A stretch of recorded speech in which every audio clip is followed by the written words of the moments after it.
NYC prosecutor, and he was just liberal. And yeah, it comes out tomorrow, and it's just Sal and I were talking afterwards, going, dude, I got a headache. I'm like, the guy's going, we need to get rid of these weapons of mass destruction on the street, and I'm like, so I brought up, you see about that 13-year-old stabbed his mother, 22 times? How about those weapons of mass destruction knives? Guys, this is the pre-show. I hope you guys are having a great damn day. Pre-show here, Rants of Izzo. If you're watching on the other platform, we give you the first 15 minutes of the show. Hopefully you enjoy it. To watch the entirety of it, download the Freedom Hub for your smartphone. All one word, Freedom Hub. Or you can watch on rantsofizzo.com. Nice. Funny story. We were in D.C. and we were at Shelley's Cigar Bar, right? And Roger and I were there, and Roger wanted to know information on the Seth Rich case, right? Just some stuff that was on. And we got time for this story, or you want to just tell us on the air? You got 90 seconds. Yeah, so make a long story, we're having a cigar and a drink or two, and Roger, myself, and Sal's there, and I've got one. Roger, for those who don't know, Sal is obviously, he's Roger's, guy that keeps Roger safe, and I've had my guy with me as well. He's like fucking 9 feet tall. What? Sal's like 9 feet tall. Oh yeah, he's a tall dude, man. Great guy. And so we're walking back to our hotel, and just keep in mind, this is during the big rallies in DC. There's millions of patriots on the ground, and we come walking up, and Alex Jones is standing there with Owen Schroyer on the curb in front of the JW with like 10,000 people around him. And Roger and I are walking together, and then Sal and my guy are walking behind us. And Roger looks over at me and he goes, "Hey, Maddie, you want to give him something to talk about tomorrow morning?" I was like, "Whatever you want to do, Roger, I'm in." He's like, "All right, let's do this." And Roger and I, I'm in a derby coat like Stone is, right? We're both in sports coats. And I hear Sal go, "You two motherfuckers better not be thinking about doing what I think you're thinking about fucking doing." And Roger and I go through the crowd, and it was absolutely, I've had paparazzi, but not like this. It was insane. People are like, "It's Roger Stone and Matt fucking Couch," and they're fucking screaming and going nuts. It was like running out of a tunnel, with fans at an NFL game, parting through the crowd. Sal was so pissed off at us. Guys, we're going live here, Rants of Izzo show on Spreely Media. Again, if you're watching on the pod or on the other platform, you got the first 15 minutes. Enjoy it. That's a fun story, right? It's a great story.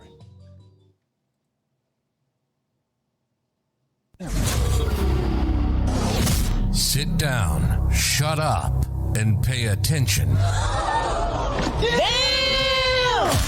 This is the Rants of Izzo Show with your host, Dominick Izzo. From porn to politics. We touch every third rail we can find. You might want to put your headphones on so your mom can't hear this. It's been called the most entertaining 60 minutes on the internet, and it starts now. Let's do this. It's a very fantastic weekend. Closing. It's already Friday here. Rants of Izzo show on Spreely Media. Hope you guys had a great damn week, and are looking forward to enjoying the holiday season. I don't know. That's about that one. Yeah, that's it. I didn't watch, and I might watch because all the hubbub is about the Alex Jones and Tucker Carlson interview. I don't know if you saw it or not. I've learned to let you talk until you discover you mute yourself out. Yeah. Sorry, I'm sharing the link to the show like a good little soldier here. Sorry about that. Yeah, okay. Well, again, I'm baffled at someone of your intelligence who just, you can't work a board. Yeah, well, I mean, I need the board back. That makes it so much easier when you have the board. When are you going back to your studio? Well, it's ready to go. In fact, my dad hooked up I've got 2 4-foot monitors. They're 4 foot long. They're badass. 4 foot wide, I guess you should say, like a cockpit. It's ready to go. Soundboard's good to go. I've just got to get the new chair, and I don't know what to get. I don't know what to get. I mean, it's got to be comfortable because I got a nub. That's where I'm at. I'm confused on what chair to get, and that's really the holdup right now. I stand when I do the show. I stand. But I mean, I don't. No, I won't. I wonder. Not joking around with you, I have to wonder if standing more would start to build, like, it's called proprioception, I think. Like when fitness trainers have those people stand on this Bosu ball on one leg and do curls. It's like, yeah, you're building your core balance. I get it. Stand on one leg. Yeah, like literally how we used to do it for Kung Fu is we used to just untie our shoes with one leg in the air. So you used to, and that was appropriate. Right, I wonder standing I hop everywhere on one leg. I stand I stand up on one leg to cook. I stand up on one leg to brush my teeth. Yeah. You ought to see my trainer on Monday for physical therapy. You know, he's a jacked up dude. I mean, he's a big dude. Have you made love yet? Have I what? What? I'm sorry. No, I'm sorry. I thought you said something else. Go ahead. No, but he basically he told me that Jay Cutler would be jealous of my left leg. Oh, yeah, the quad stomp. I've always had massive, horseshoe calves. So I lost one of my best features when I lost, my right leg at the knee. But yeah, dude, it's gotten stupid. Yeah, you got the dad who mows lawns calves going on there. Oh yeah, dude, it's pretty impressive. Yeah, I'm not gonna lie to you. I don't have a lot of good features that are impressive, but this one, pretty impressive. So I listened yesterday to the show again. I had to drive. I bought yesterday my 1997 Honda Valkyrie, black and yellow, and I got a big old fucking hard on for it. Yeah, now I've got my first motorcycle I ever bought was a 1997 Honda Shadow. I'm cleaning out a garage with a friend of mine, and there's this motorcycle in there, and I'm 40, and I'd never ridden a motorcycle before, and I go, man, it's a good-looking bike. It's this black and yellow Honda Shadow, and I knew nothing about motorcycles, blah, blah. And, I'm like, do you mind if I kind of test it out driving around? So I drove it around for a couple, every couple days I would go over there, and I would learn to drive it. And motorcycles ride themselves, man. It's really awesome if you've ever ridden one. And finally I go, hey, listen, can I buy this from you? And she goes, well, it was my ex-husband's, but he left me for a younger woman and moved to Florida. I go, yeah? She goes, fuck him, $500, it's yours. It was a 1997 Honda Shadow with 2,000 miles on it. So I bobbed it. I fell in love with riding and then bobbing it. And everybody said you're going to outgrow it. And I found I did, because it's a 600. It's not fast. It's got 4 speeds. I fell in love with the bobbing process where you strip all the stuff off, chop off the back end, get different seat on there. I mean, I learned how to jet the carburetors, put on new pipes, put on velocity stacks. I did all the work over this last summer. I did everything. Changed sprockets, chains, brakes, you name it. They're so easy to work on. Problem is, now it's light and it's small and you can't do any distance on it. If I do 60 miles an hour and a truck blows past me, I'm like, oh shit, I'm gonna get knocked over. So I started looking at other motorcycles I wanted to buy, and Honda did a muscle version of their Goldwing, and it's called a Valkyrie. And it was produced from 97, I think, till 03. It's a friggin' huge bike.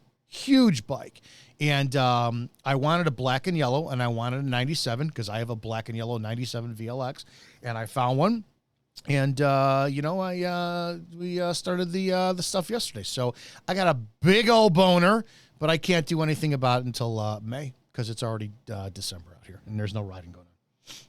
That's awesome, man. I used to have a Softail Deuce, a 2003 Softail Deuce back in the day, and aren't they great? They're great, man. I look like a circus bear on it, but I enjoyed the shit out of it. Okay, so here's a legitimate question. Yeah. It's your right leg that was removed, correct? Yes, from the knee down. Yeah. Yeah, so you could still operate a clutch with your left. And do you think that over time you could ride a motorcycle again, learning how to operate the brake with the right foot? I think so, but I'm probably going to go for a trike. 100%. 100%. My dad's 73, and I'm like, dude, we're getting you a trike before you're 75. Yeah, I mean, I think that's my plan, and they're pretty badass, I mean, that way I'm a little safer with having the prosthetic, Yeah, 100%, dude. You want to get back on a bike, huh?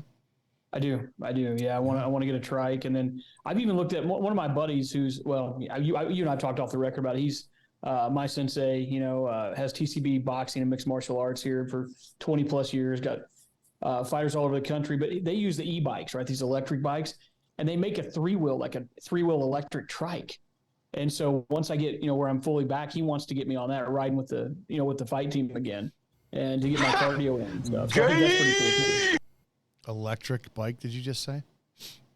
That's what they're calling. They call them e-bike. I guess I guess you pedal until, and then you can kick in the electric if you peter out. I don't understand. I've never been on one, but it seems like a lot of people are into these e-bikes, and they'll ride 15 to 30 miles a day on them. I don't get it.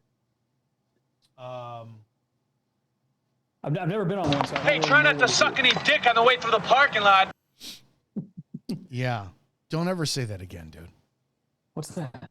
Yeah, electric bike. Yesterday, you and I talked about, we talked about it was yesterday. We had off yesterday because I was exhausted.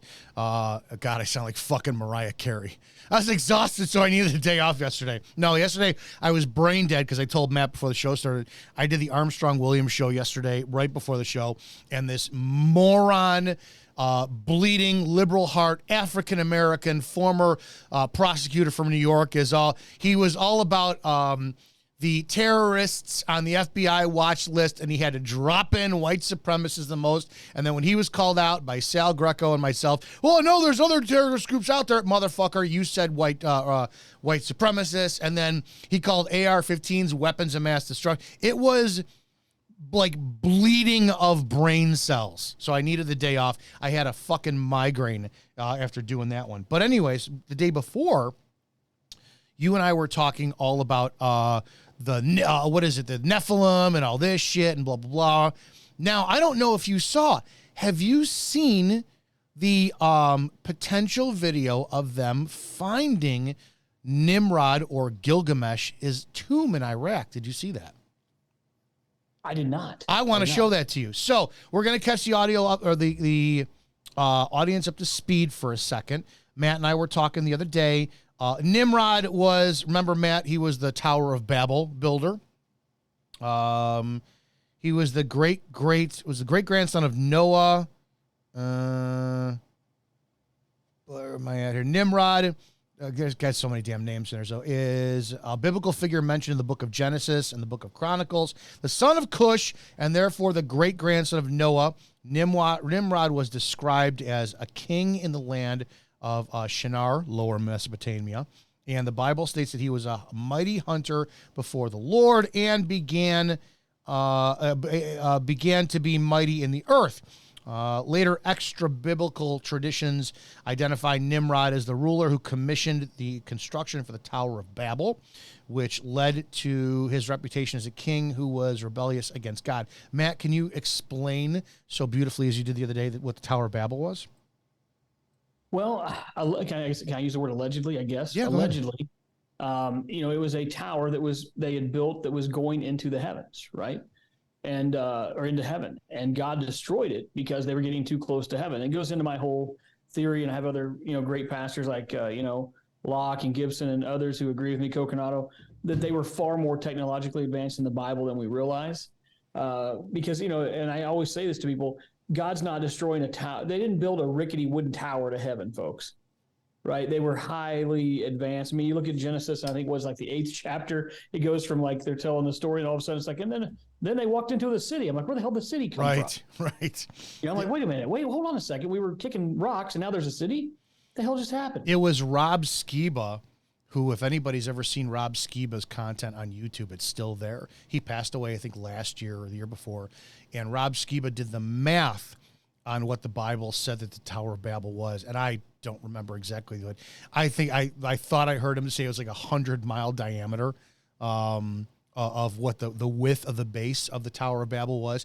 And it took an entire year to get to the top of where they were building.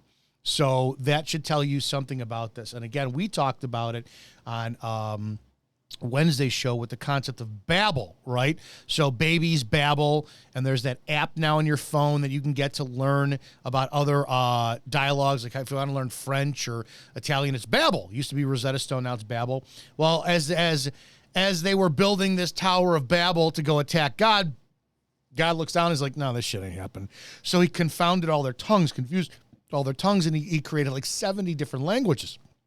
So the brilliant stuff, and I will never be able to duplicate it the way that Rob did. It was just even on the face of, let's just say everything he says is like not true, which I believe it is true.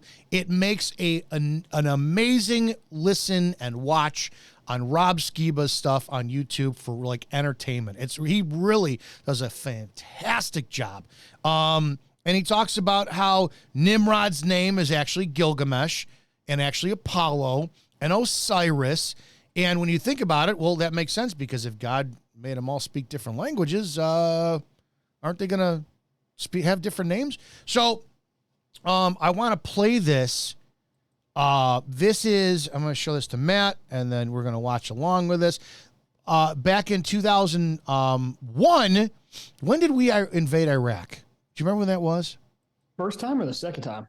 George Bush, Jr. Junior. Oh, got to be like 01, I think. Okay. So we went there to find... No. Because September 11th was 2001, right? So, no, so it'd be like 03. Okay. Go 03. So we went there to find what, Matt? Do you remember what the excuse was? Yeah, well, the excuse is that they were funding terrorism and the weapons of mass destruction and all this shit, right? Mm-hmm. Well, I'm gonna play this for your entertainment. Let's watch this together. They look like the fucker on was it Big Trouble in Little China? Yeah, Lopan, David Lopan. Yeah, does he not? Of course he does. Yeah, he does. Wow. I'm gonna play this. It's long, but this. Do you guys remember when it was like Friday in grammar school and teacher played what do you call it? Like the videos, like you got to watch a special video. That's what we're doing today. We're gonna have some fun and we will talk about this. But let's play this and are the lights gonna go out too? Yeah, don't fall asleep. Okay. You don't do that. You come by and take a ruler to the back of your fucking head.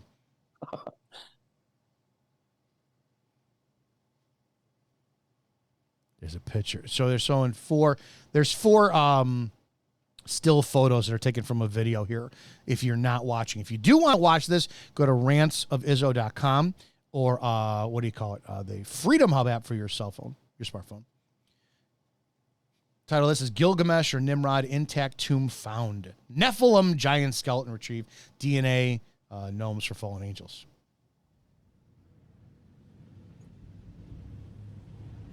Gilgamesh or Nimrod, who built the Tower of Babel. His tomb was found in Iraq in 2003, and his giant skeleton has been found and retrieved. Archaeologists in Iraq believe they found the lost tomb of King Gilgamesh, the subject of the oldest book in history, the Epic of Gilgamesh, written by Middle Eastern scholars 2,500 years before Christ, commemorating the life of the ruler of the city of Uruk, from which Iraq gets its name. Gilgamesh, also known as Nimrod. Now a German-led expedition discovered what is thought to be the entire city of Uruk, including where the Euphrates once flowed, the last resting place of its famous king, Gilgamesh. John Fassenberg of the Bavarian Department of Historical Monuments in Munich said, "I don't want to say definitely it was the grave of King Gilgamesh, but it looks very similar